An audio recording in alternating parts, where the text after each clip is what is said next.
আসসালামু আলাইকুম ভিউয়ার্স। আজকে আমি এসেছি কুয়েতের একটি মাজরায়। দেখুন এখানে কত সুন্দর ফুল ফুটেছে।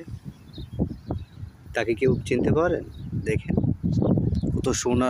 কত সুন্দর করে ঝর্ণার মতন পানি প্রবাহিত হচ্ছে এখানে। দেখে মনে হচ্ছে যে পুরা বাংলাদেশ। কত সুন্দর ফুল, কত সুন্দর গাছ। দেখেন দেখতে পুরো বাংলাদেশের মতন দুব্বা গাছ। কত সুন্দর দেখছেন।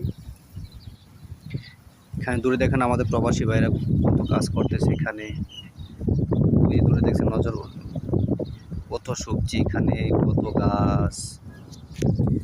এখানে আসলে মনে হয় যেন এক টুকরো বাংলাদেশে আমি আছি। কত সবজি। কেমন লাগলো বন্ধুরা ভিডিওটা? Like, comment, share please.